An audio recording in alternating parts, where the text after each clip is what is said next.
Ibu, Bapak sekalian, Assalamualaikum warahmatullahi wabarakatuh.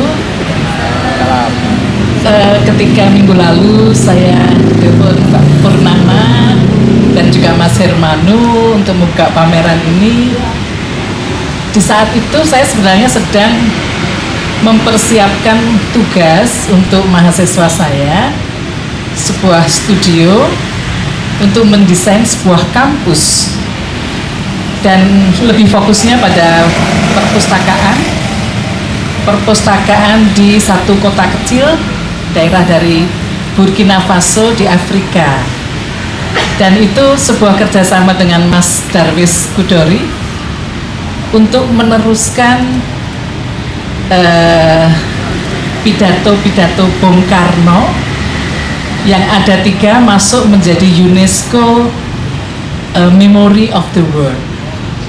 Nah, ini kan juga satu hal yang kok satu sisi saya sedang belajar mengenai Bung Karno dengan upayanya untuk New Emerging Forces yang kemudian akan menjadi sebuah perguruan tinggi di Burkina Faso, namanya University of Emerging Forces atau UNEFO.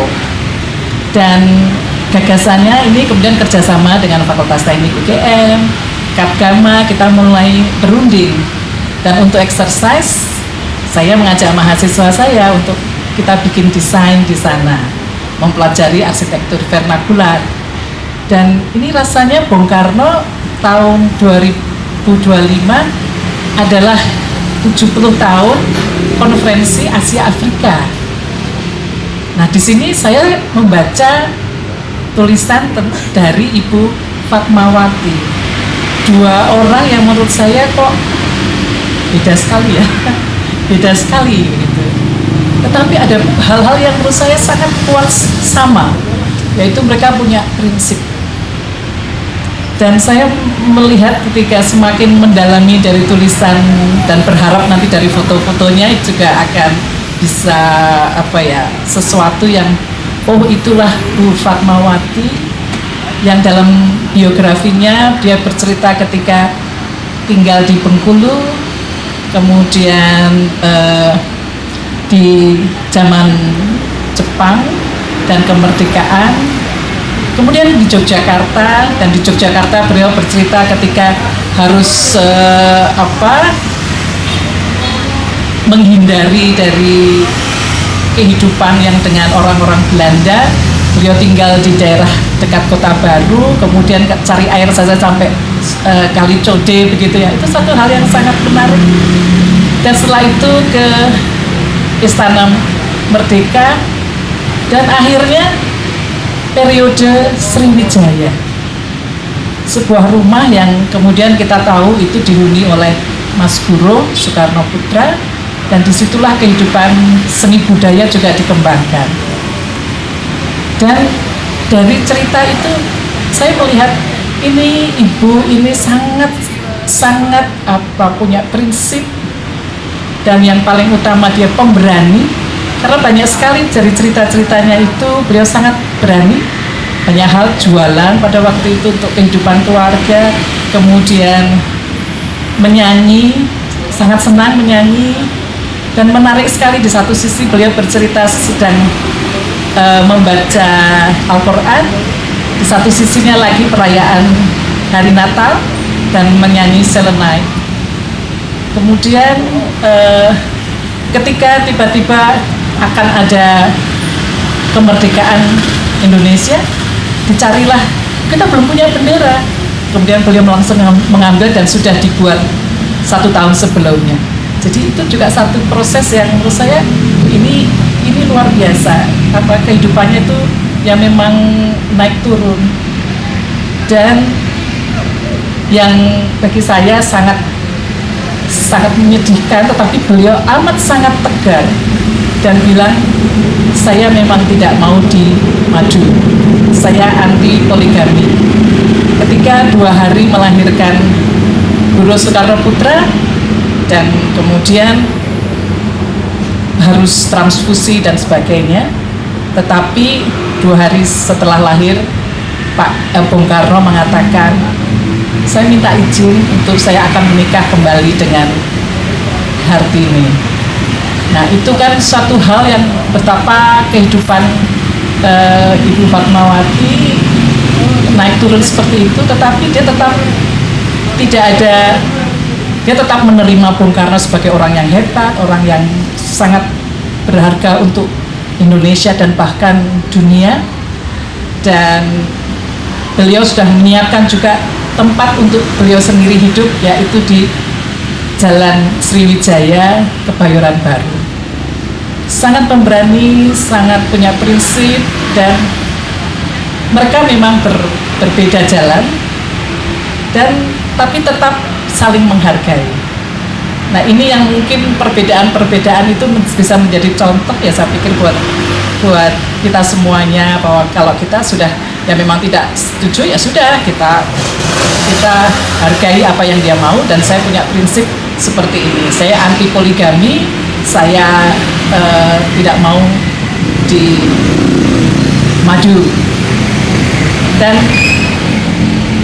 dari catatan atau katakanlah dia tidak mau disebut autobiografinya beliau sendiri, tetapi menurut saya itu sebenarnya mencerminkan betul-betul itulah Ibu Fatmawati, ibu negara, yang katanya oleh seorang nujum pada waktu berumur 4 tahun dia pernah diperkirakan akan menjadi istri dari orang yang paling tinggi di Nusantara kita ini waktu itu.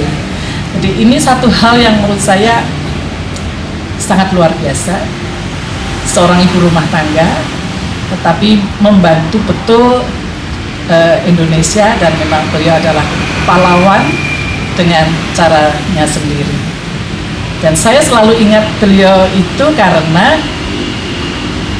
ini, putih-putih melati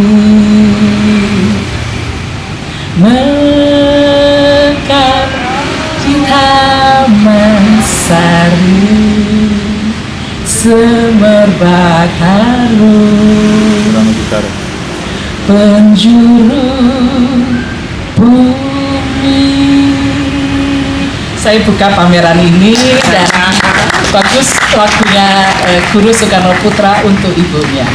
Terima kasih. Wassalamualaikum warahmatullahi wabarakatuh. Saya ingin mengucapkan tentu saja matur nuwun pertama kepada Mas Buni dan teman-teman kelompok Domero yang telah merespon foto-foto arsip yang dikumpulkan dengan sangat teliti oleh Pak Hermanu menjadi sebuah karya yang penuh warna.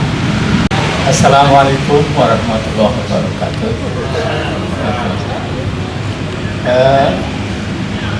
Awal dari pameran ini dari Loakan.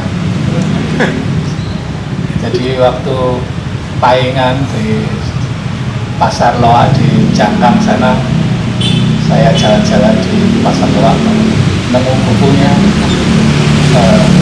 Fatmawati, tapi kondisinya sudah rusak. Jadi nanti bisa dilihat di dalam buku, dan itu karena sudah rusak saya copoti satu persatu, saya frame menjadi sekitar 60 apa itu dibuat tahun 73, dan cetakan ketiga oleh Sinar Harapan itu sudah warnanya sudah naik. Kalau yang tahun 73 itu ada warna sepianya, mungkin karena kertasnya lama jadi warna coklat. Dan dalam pameran ini kami dengan Mas Boni merespon foto-foto itu menjadi sebuah karya baru, tapi tidak lepas dari foto yang lama.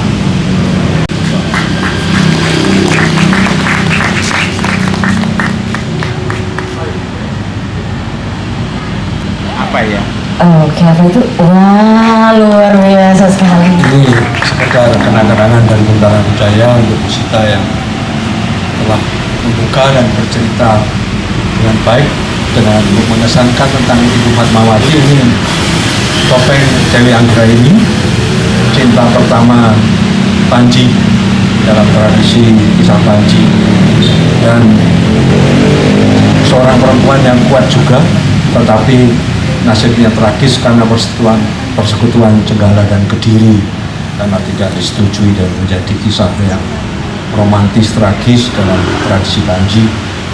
Semoga seperti yang Mbak Sita katakan, ini juga menjadi kenangan bagi kita, dan lebih bagi para ibu dan perempuan untuk tetap mempunyai prinsip seperti juga yang telah ditularkan oleh Ibu Fatmawati kepada kita semua. Terima kasih, Bu.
kasih.